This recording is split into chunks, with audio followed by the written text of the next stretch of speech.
Qurannya jelas, perintahlah keluargamu untuk sholat. Aku tidak minta apa-apa, tapi kalau kamu melakukan itu, aku yang akan ngasih rezeki. Dipahami oleh kita, siapa yang sholat istiqomah, rezekinya pasti lancar. Belum tentu.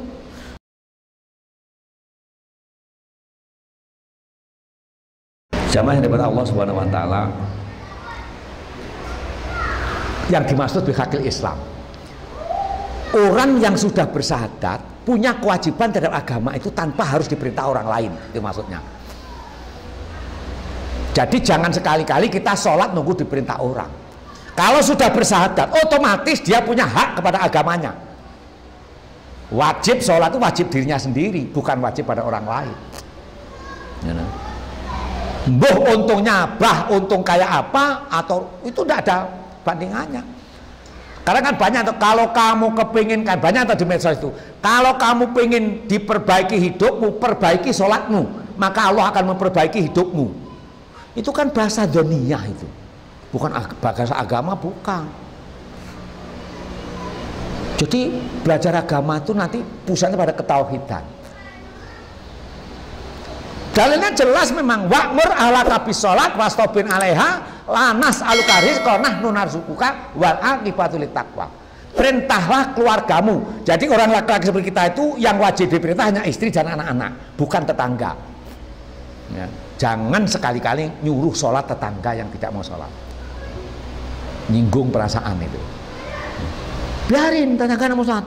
Kalau tetangga nyolong sandal kita, baru kita gebuki. Kalau tidak sholat, tidak usah dibicarakan.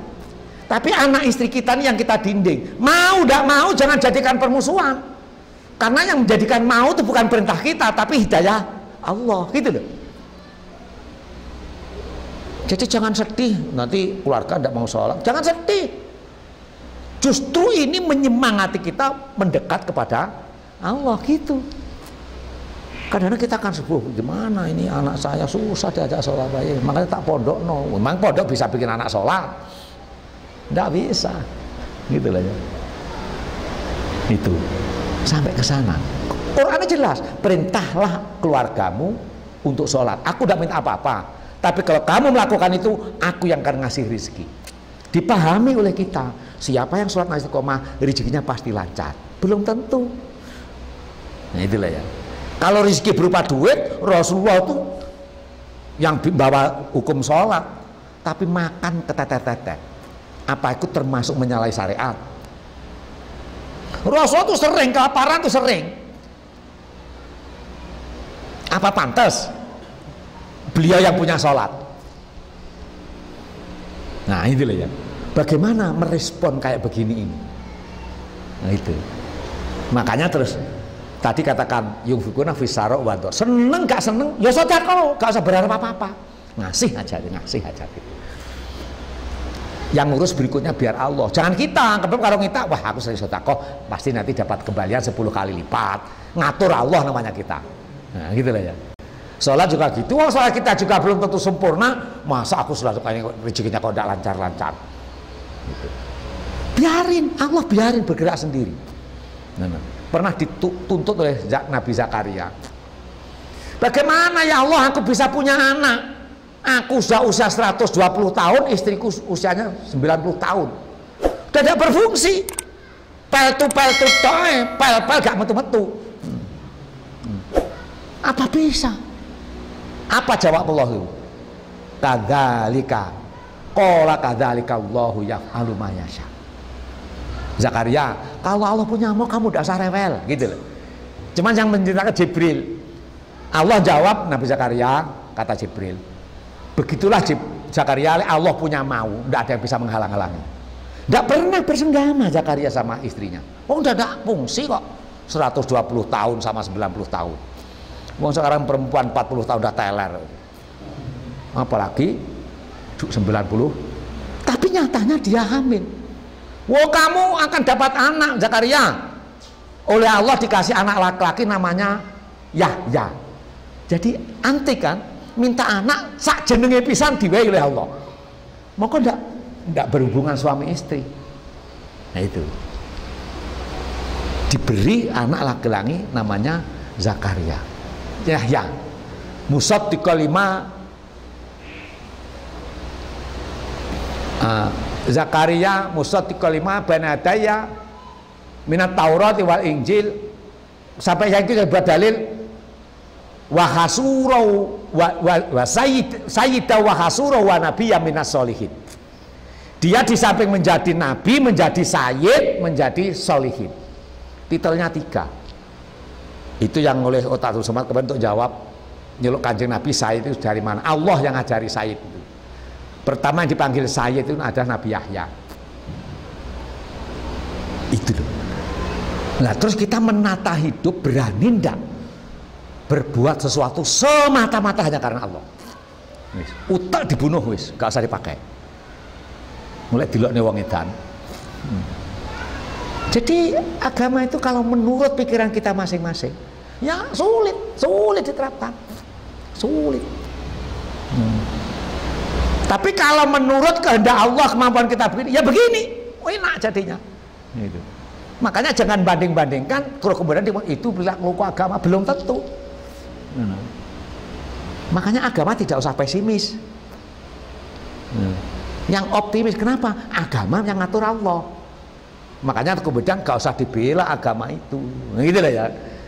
Karena kita yang diselamatkan, yang diatur oleh agama. Agama yang mana? Yang dapat kita pahami. Kadang-kadang Allah memberikan agama pada kita tapi masih sedikit, ngerti sholat dilakukan. Kok kita terus patang sholat, itu berarti kita diatur oleh agama. Gitu. Kok kita patang sedekah, diatur agama. Kok kita rajin baca Quran, itu diatur agama. Bukan karena program, bukan karena kemauan. Nah, di sini nanti banyak hal kalau kita ngerti agama dengan emosional, alladzina fi qulubihim zaighun fayatabiuna ma tasyabaha min ibtigha al fitnah wa ibtigha ta'wili. Orang yang beragama karena program, karena merasa punya ilmu, pasti agamanya yang dipakai yang populer-populer tok. Gitu. Dia akan menampakkan di depan umum, menampakkan sebagai tokoh agama, menjadi ahli agama. Menampak-nampakkan keagamaannya, itu berarti hatinya sedang diriwi oleh kepentingan-kepentingan yang sulit dikendalikan. Begitu, jadi agama senang. Makanya saya tuh belajar, tidak peduli. Tetangga saya tuh tidak ada yang aktif jamaah 5 tahun-tahun pertama. Saya tidak pernah ngajak-ngajak.